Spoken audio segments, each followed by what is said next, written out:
Hello friends, આજે આપણે chapter 9 કિરણ પ્રકાશ શાસ્ત્રને related અમુક દાખલા એટલે કે એમસીક્યુ જે જેડબલઈ નીટ લેવલ પર છે એનું આપણે કંઈક રિવિઝન કરીએ. શું છે જુઓ એમાં ક્વેશ્ચન કે આકૃતિમાં દર્શાવ્યા મુજબ ચાર સમાન અરીસા આપણને કીધા છે. તો આ બધા જે છે એ સમતલ અરીસા છે, એના વડે એક ચોરસની રચના કરેલી છે. કિરણ એડી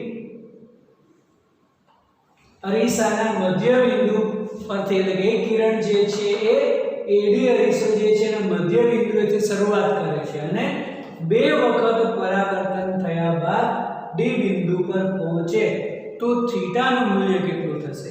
એનો મતલબ કે આ જે કિરણ છે એ અહીંયા સુધી જશે, ત્યાંથી એક વખત પરાવર્તન થયા બાદ એટલે અહીંયાથી એક અપરાવર્તન થયું તો પ્રથમ વખત પરાવર્તન, હવે દ્વિતીય વખત પરાવર્તન થશે ત્યારે ડી પર જાય છે એવું આપણને કીધું છે. તો આ બીજી વખત પરાવર્તન બાદ ડી પર પહોંચે છે. ઓકે, ચલો હવે મધ્ય બિંદુ કીધું છે ત્યારે ધારો કે બધા જ અરીસાની લંબાઈ આપણે a વિચારી શકીએ. ઓકે, તો આ થશે a/2. જો આ ખૂણો થીટા હોય તો અહીંયા આપણે લંબ અને અહીંયા પણ આપણે લંબ દોરી શકાય. તો આ થીટા હશે તો આ ખૂણો પણ થીટા થશે.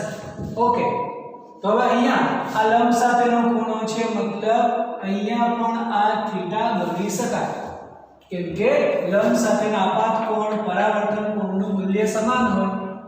હવે ધારો કે અહીંયા જે છે આ મૂલ્ય અહીંયાથી આ અંતર એવું ના કહી શકાય કે અડધું જ છે.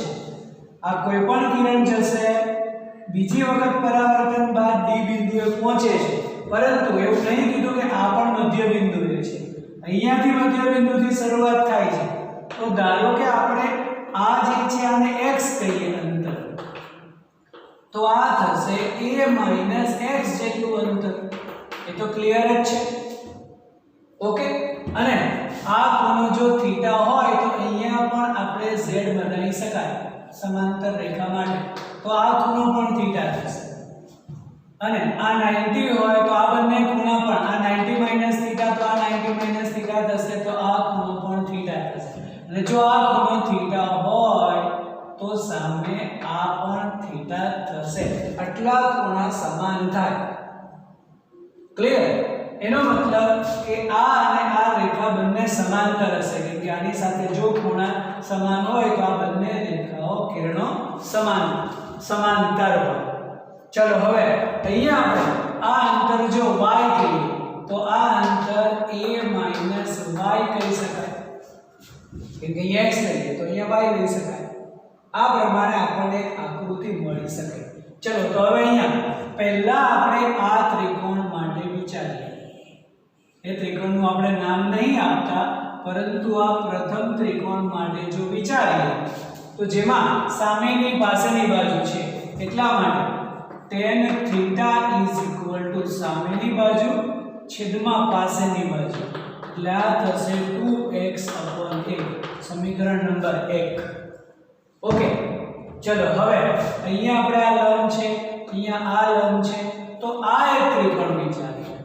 એમાં પણ થીટા છે, તો tan થીટા શું થશે તો કે સામેની બાજુ a - x અને પાસેની બાજુ એટલે y.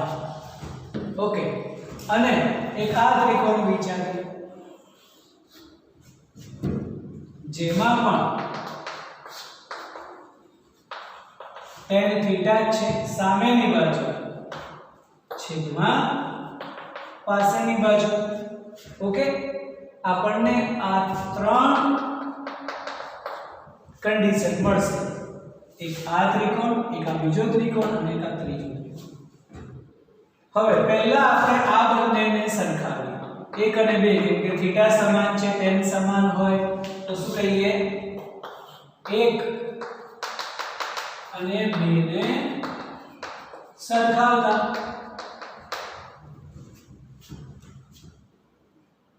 તો જો આપણે 1 અને 2 ને સરખાવીએ તો આ થશે 2x/a = a minus x upon y. Okay, તો આના પરથી આપણને 2xy is equal to a square minus ax આ એક સમીકરણ મળી શકે, જેને આપણે નંબર 4 આપી દઈએ કે 2x upon a is equal to ax upon y એક સમીકરણ મળે. હવે આ બંનેને આપણે સરખાવીએ, 2 અને 3 ને સરખાવીએ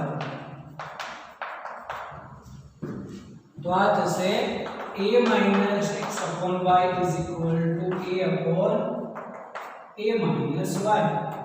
આનો ક્રોસ ગુણાકાર કરીએ તો આનો ગુણાકાર કરીએ તો a minus x a minus y is equal to ay.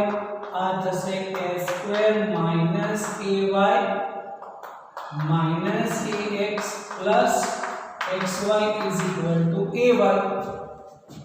Okay, તો અહીંયા કહી શકાય a square, આને જો આપણે આ બાજુ લાવીએ તો માઈનસ થઈ જશે, minus 2ay minus ax plus xy is equal to 0. Okay, તો હવે અહીંયા જુઓ a square minus ax is equal to 2xy છે ઓલરેડી, તો એ કિંમત મૂકી દઈએ. આ બંનેની જગ્યા પર મૂકીએ આપણે 2xy minus 2ay plus xy is equal to 0. એનો મતલબ 2xy plus xy मतलब 3xy, then 3xy minus 2ay is equal to 0. बोलो क्लियर? एना मतलब 3xy is equal to 2ay, y cancel, x ની જો આપણે કિંમત કહીએ તો આ થશે 2a upon 3 જે અહીંયા મૂકી શકાય એકમાં.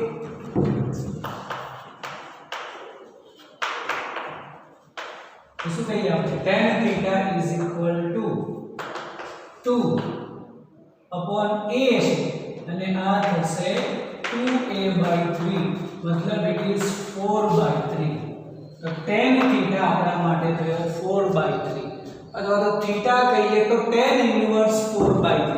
4/3 1.33 હોય તો અહીંયા tan ઇન્વર્સ 0.75 છે અને cot ઇન્વર્સ 0.75 છે. આ તો મળતો નથી, ચલો આપણે ઇન્વર્સ કરી દઈએ.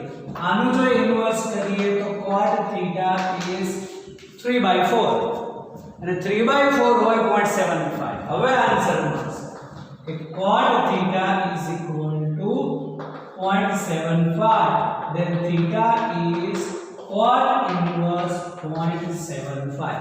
બોલો ક્લિયર? અહીંયા આપણે જે કાઈ પણ મધ્ય બિંદુ કીધું છે તો આને x લઈએ તો આ a - x કેમ કે બધી ચોરસ છે લંબાઈ, તો a/2 આ x, અહીંયા આપણે y લઈએ તો a - y. બસ હવે ત્રણ આપણી પાસે અજ્ઞાત છે, a અજ્ઞાત, એક x અને y.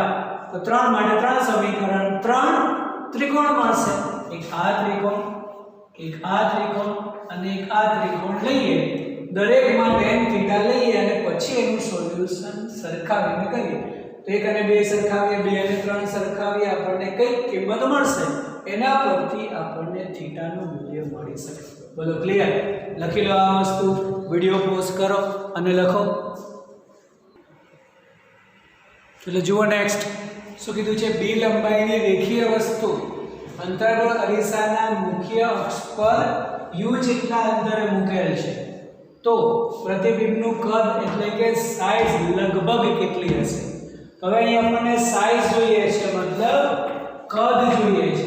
તો કદ હંમેશા આપણને ખબર હોય કે તેને લંબાઈ, પહોળાઈ અને ઊંચાઈનો ગુણાકાર, જેમાં આપણને અંતર્ગોળ અરીસામાં મોટવણી મળે છે જેને આપણે રેખીય મોટવણી કહીએ છીએ. ઓકે, અને રેખીય મોટવણીથી પ્રતિબિંબ જેટલું મોટું મળે એનું આપણે ક્ષેત્રીય મોટવણી લઈએ એટલે ક્ષેત્રફળ મળી જશે. ક્ષેત્રફળ ગુણ્યા જો એની આપણે લંબાઈ મતલબ આપણને મળી જશે તેનું કદ. કદ લેવા માટે આપણે તેના મોટવણી ક્ષેત્રીય મોટવણી લેવી પડશે. તો પછી રેખીય મોટવણી કેટલી હોય? તો રેખીય મોટવણીનું સૂત્ર છે અરીસા માટે -v/u. એક એ સૂત્ર અને એના પરથી આપણે એક તારવેલું છે m f/f - u. આ પણ એક સમીકરણ છે મોટવણીનું. તો હવે એના માટે એવું કહીએ ક્ષેત્રીય મોટવણી કેટલી? તો ક્ષેત્રીય મોટવણી હંમેશા એના વર્ગથી થશે. મતલબ f² f - u².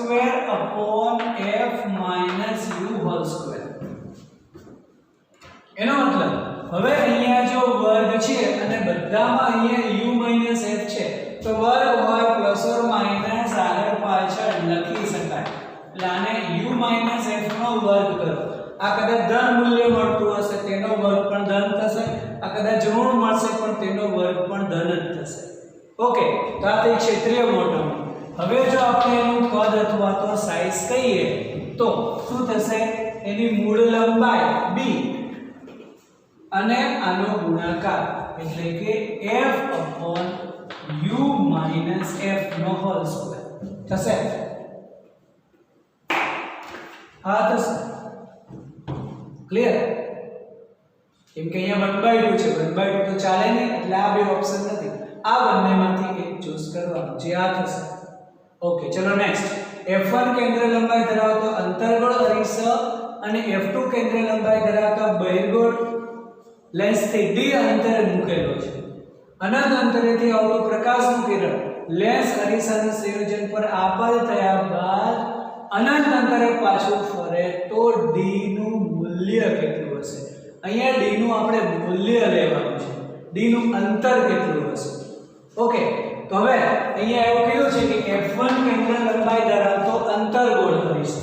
એટલે કોમ્બિનેશન કંઈક આ મુજબ કહી શકાય કે અંતર્ગોળ અરીસો કે જેની કેન્દ્ર લંબાઈ f1 અને બહિર્ગોળ લેન્સ કે જેની કેન્દ્ર લંબાઈ f2.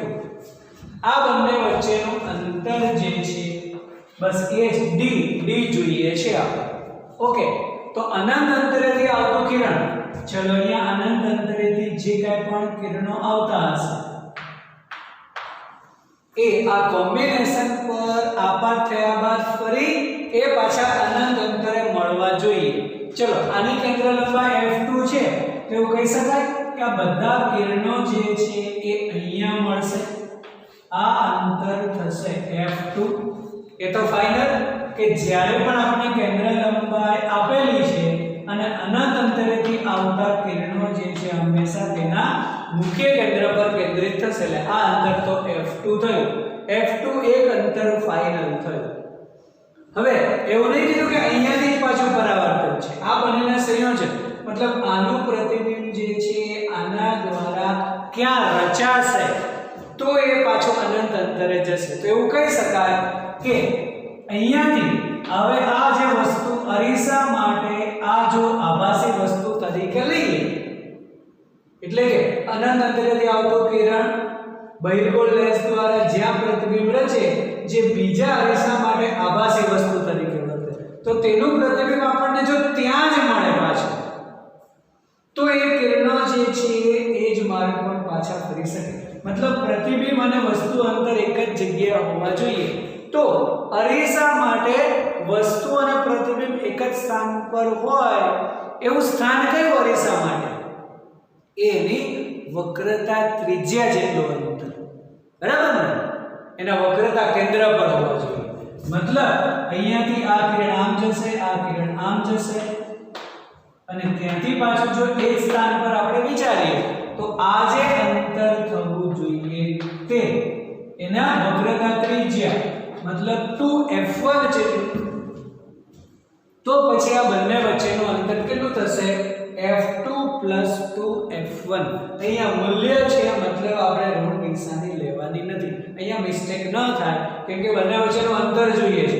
અંતરમાં માઈનસ ન લઈ શકાય. એટલે આ જે ઓપ્શન છે એમાંથી આપણે આ ઓપ્શન ચૂઝ કરવો પડે કે 2f1 + f2. સમજાય છે? કે અનંત અંતરેથી બહિર્ગોળ રેસ દ્વારા તેના મુખ્ય કેન્દ્ર પર થશે એટલે આ અંતર તો f2 થયું. હવે તે અરીસા માટે જો આભાસી વસ્તુ હોય તો પ્રતિબિંબ ત્યાં જ મળવું જોઈએ, તો જ એ પાછો અનંત અંતરે કિરણો જશે. તો એ અંતર થશે તેના વક્રતા ત્રિજ્યા મતલબ 2f1 જેટલું. તો 2f1 હોય એટલા માટે થઈ જશે 2f1 f2. અને અંતરમાં હંમેશા આપણે ધન લઈએ છીએ, ઋણ મૂલ્ય લેતા નથી. માઈનસ લઈએ તો આ તો અંતર ઘટી જશે. આ આપણે કદાચ 5 કહીએ, આનું અંતર 5 હોય કેન્દ્ર લંબાઈ, તો 10 ને 5 15 થવું જોઈએ, હે ને? પણ અહીંયા જો તમે માઈનસ લઈ લેશો તો એ અંતર તો ઘટી જશે, જે શક્ય નથી. એટલે ખાસ ધ્યાન રાખો, અહીંયા અંતર લેવાના હોય ત્યારે હંમેશા તેનું ધન મૂલ્ય લેવાનું. ઓકે, ચલો વિડિયો પોઝ કરો અને લખી લો આ વસ્તુ. જુઓ નેક્સ્ટ શું કીધું છે? a જેટલી લંબાઈ ધરાવતા પાત્રમાં, એટલે a જેટલી લંબાઈ એટલે કે ઊંડાઈ કહી શકાય, પાત્રમાં અડધે સુધી μ1 વક્રી ભવનાંક ધરાવતું પ્રવાહી અને બીજા અડધે સુધી μ2 વક્રી ભવનાંક ધરાવતું પ્રવાહી ભરવામાં આવે તો પાત્રને ઉપરથી જોતા તળિયાની આભાસી ઊંડાઈ કેટલી હશે? ચલો અહીંયા આપણે એની આકૃતિ મુજબ જો કહીએ તો કહી શકાય કે આખી એ ઊંડાઈ છે જેમાં આ a/2 અને આ a/2, અહીંયા μ1 અને μ2 વક્રી ભવનાંક ધરાવતું પ્રવાહી છે, ત્યારે આપણી પાસે એક આભાસી ઊંડાઈનું સૂત્ર પણ છે કે hi/ho 𝜼 અવલોકનકાળ જે હવામાં એટલે 1 અને વસ્તુ આપણે કહીએ μ1 વક્રી ભવનાંકમાં. તો hi આપણે જોઈએ છે, ho થશે આપણા માટે a/2 અને a/2 અહીંયા આવશે એટલે a/2 μ1. ચલો એ જ રીતે બીજા માટે જો hi ડેશ કહીએ તો એ પણ થશે a/2 μ2. તો પછી એની કુલ આભાસી ઊંડાઈ કેટલી થશે?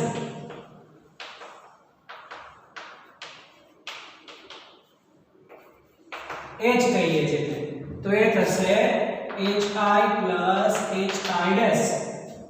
બરાબર છે? તો hi plus hi dash જો કરીએ તો a/2 કોમન 1/μ1 plus 1/μ2. આ પણ જો ઓપ્શનમાં હોય તો પસંદ કરો, અથવા આનો આપણે લસા લઈએ તો a/2 અહીંયા થશે μ1 plus μ2 upon μ1 μ2. આ પણ ઓપ્શનમાં હોય તો પસંદ કરી શકાય કે a μ1 plus μ2 upon 2 μ1 μ2. આ જે છે કુલ આભાસી ઊંડાઈ થઈ શકે. ઓકે, જો પછી આનું શિફ્ટિંગ પૂછેલું હોય કે તળિયું કેટલું શિફ્ટ થયેલું જણાશે તો કુલ a માંથી આપણે આ બાદ કરી દઈએ એટલું શિફ્ટ થશે. મતલબ એનું જો શિફ્ટિંગ હોય, અહીંયા તો આપણો આ જ આન્સર, પરંતુ શિફ્ટ પૂછેલી હોય તો a - h કરો તેટલું શિફ્ટિંગ થશે. ઓકે, ચલો નેક્સ્ટ. એક પ્રકાશનું કિરણ એક ચોક્કસ દ્રવ્ય ધરાવતા સમઘન પર 60° ના ખૂણે આપાત થાય. જો વક્રીભૂત અને પરાવર્તિત કિરણ એકબીજાને લંબ હોય તો હવે આમાંથી આપણે વિકલ્પ પસંદ કરવાનો છે.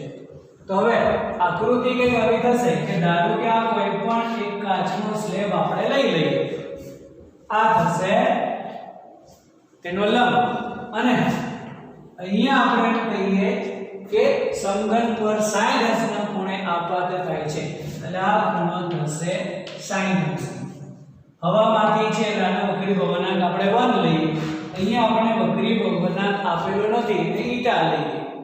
તો અહીંયાથી પરાવર્તન પણ થાય છે અને વક્રીભૂત પણ થાય છે, અને એ ખૂણા બંને એકબીજાને લંબ કીધા છે કે આ પરાવર્તિત અને વક્રીભૂત કિરણ એકબીજાને લંબ હોય તો આ ખૂણો તો પરાવર્તિત 60 થશે જ, આ 90, એટલે આટલો જે ખૂણો છે એ 150° થશે.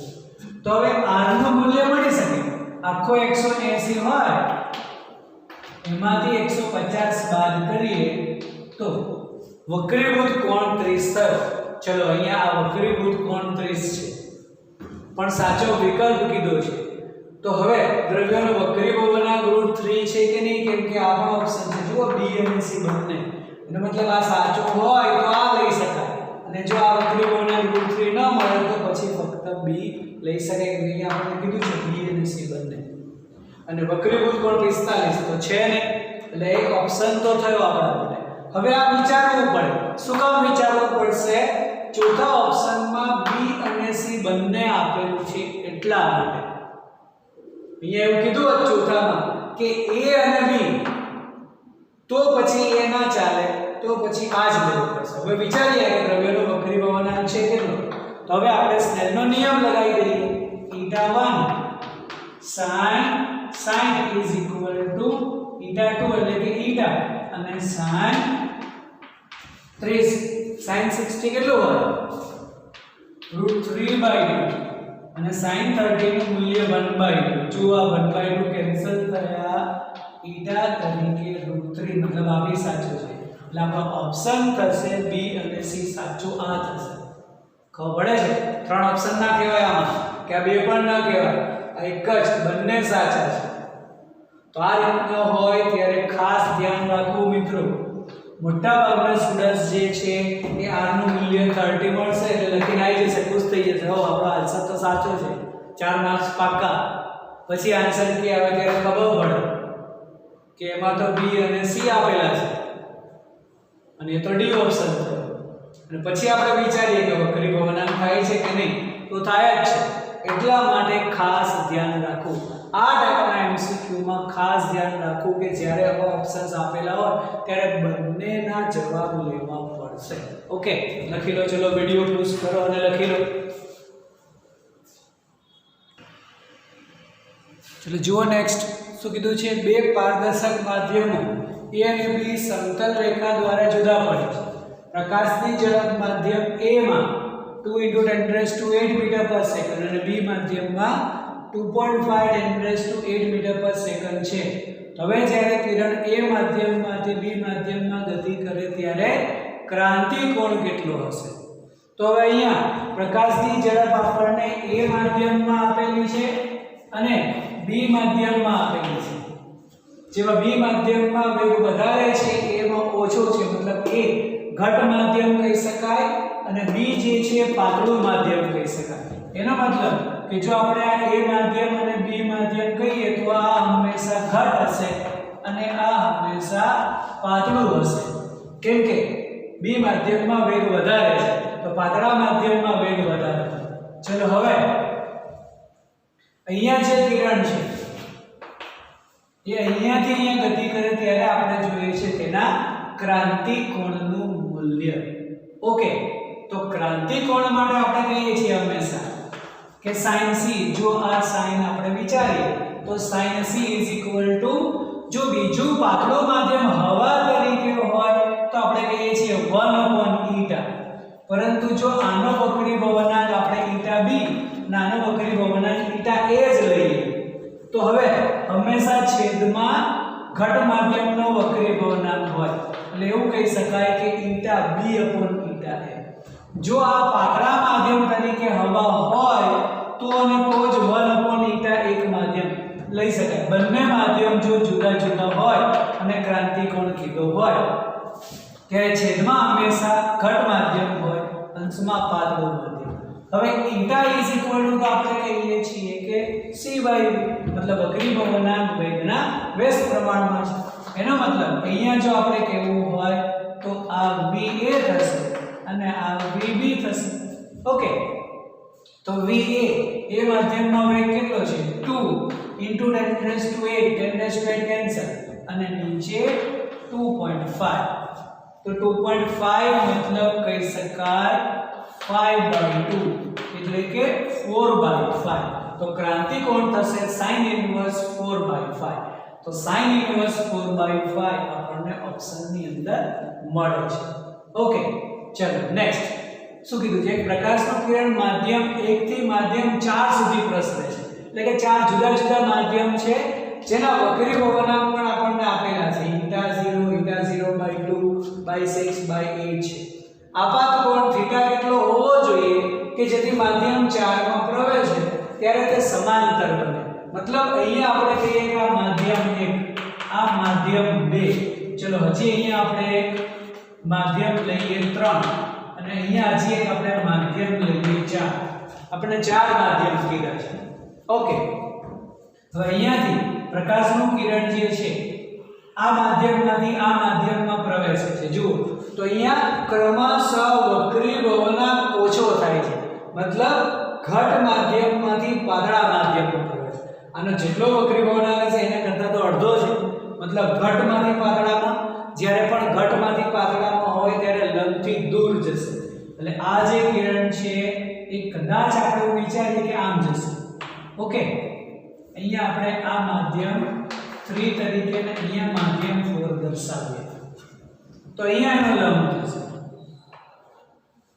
આ વક્રીભૂત કોણ r અહીંયા આ રેખા સમાંતર થશે એટલે આ પણ r જ કહી શકાય આ બંને ખૂણા એક જ માધ્યમની અંદર સમાન હોય ઓકે ચલો હવે અહીંયાથી પાછું ઘટમાંથી પાતળામાં પ્રવેશ એટલે અહીંયાથી પાછો દૂર જશે આ ખૂણો આપણે r ડેશ કહીએ તો સામે આ ખૂણો પણ r ડેશ પરંતુ હવે ક્યાં જશે તો કે એ ક્યાં થશે સમાંતર સમાંતર મતલબ બંને માધ્યમને જુદી પાડતી સપાટીને સમાંતર ત્યારે આ અહીંયા 90 ડિગ્રી થશે ઓકે આટલી વસ્તુ પહેલા વિચારવી પડે ત્યારે આપણને આપાત કોણનું મૂલ્ય જે છે ક્યાંક મળી શકે તો હવે અહીંયા જો આપણે સ્નેલનો નિયમ લગાવીએ તો અહીંયા થશે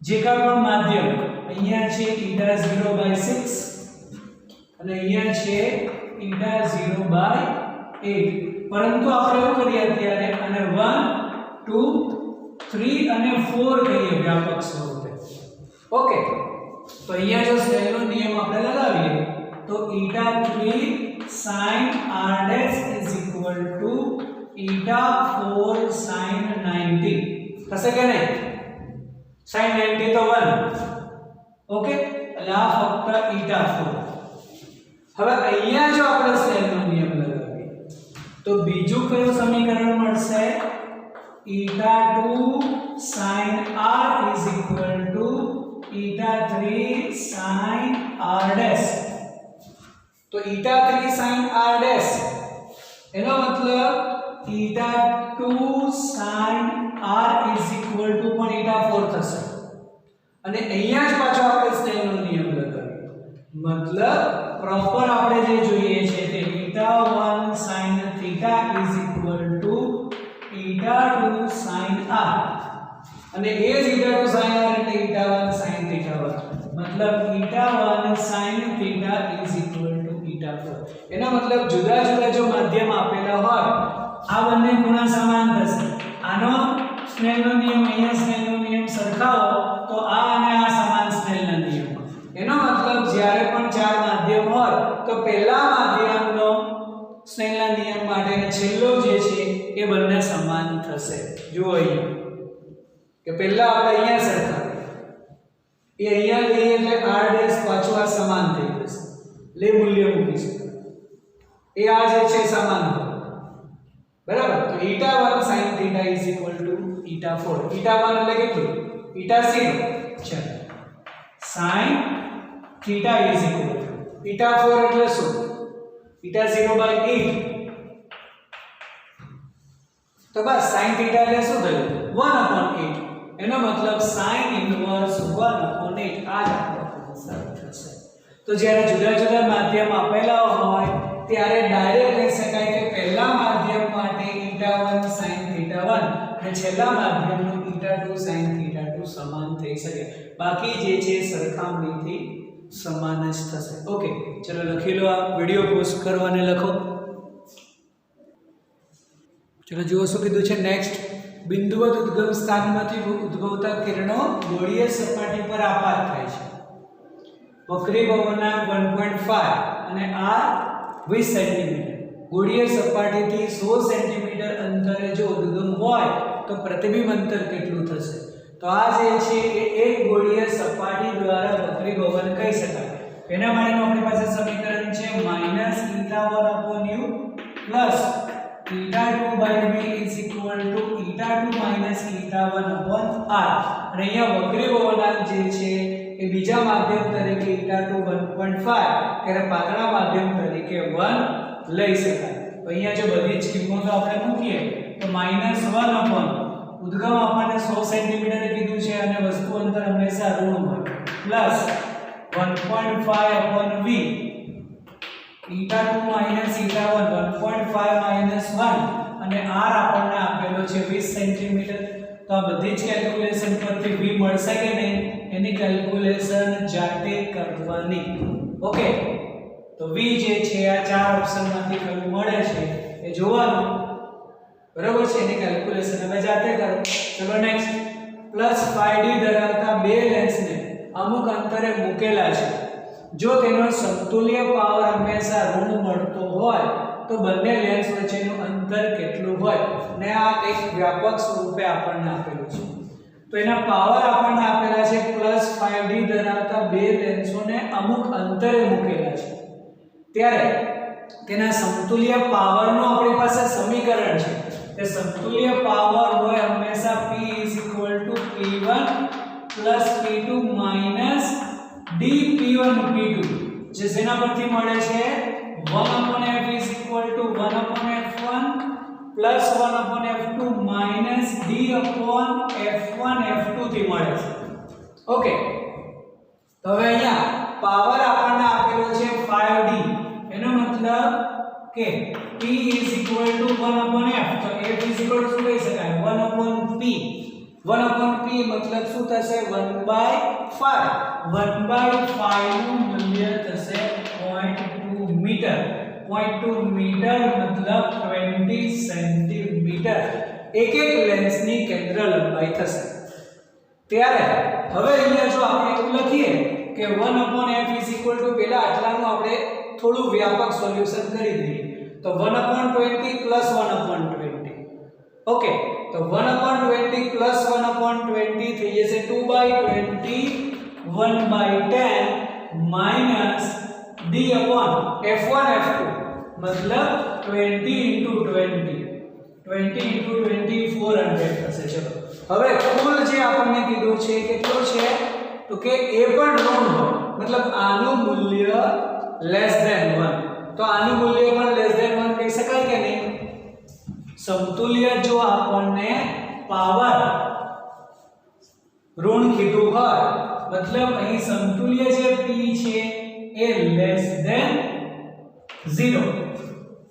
તો 1/f પણ <0 મતલબ 1/10 - d/400 0 મતલબ 1/10 d/400 માઈનસ નું પ્લસ થઈ જશે. તો એક 0 તો કેન્સલ. એનો મતલબ 40 <d મતલબ d > 40 સેન્ટીમીટર. મતલબ હંમેશા d જ્યારે અમુક મૂલ્ય કરતા જેમાં 40 કરતા વધારે હોય ત્યારે હંમેશા ઋણ. એટલે જો આ ઋણ મૂલ્ય છે અહીંયા અમુક મૂલ્ય કરતા વધી જશે ત્યારે મળશે. એવું કહી શકાય કે 40 કરતા વધારે હોય ત્યારે. ઓકે, વિડિયો પોઝ કરો અને લખી લો આ વસ્તુ.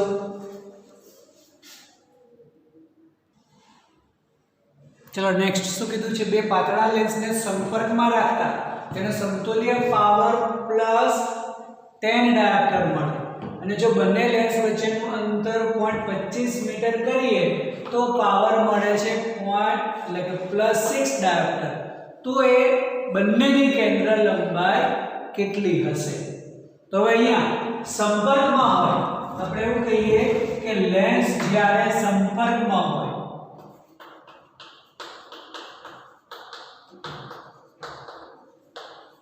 ત્યારે તેનું પાવર જે છે એ 10 ડાયોપ્ટર છે. મતલબ P1 + P2 = 10 ડાયોપ્ટર.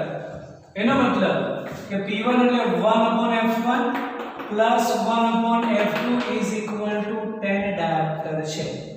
ઓકે, ચલો હવે જ્યારે તેમનું વચ્ચેનું અંતર 0.25 મીટર હોય તો અહીંયા d એટલે કે 0.25 ને 1/4 મીટર પર કહી શકાય જ્યારે તેની જરૂર પડે ત્યારે. તો હવે લેન્સ જે છે લેન્સ વચ્ચેનું અંતર d હોય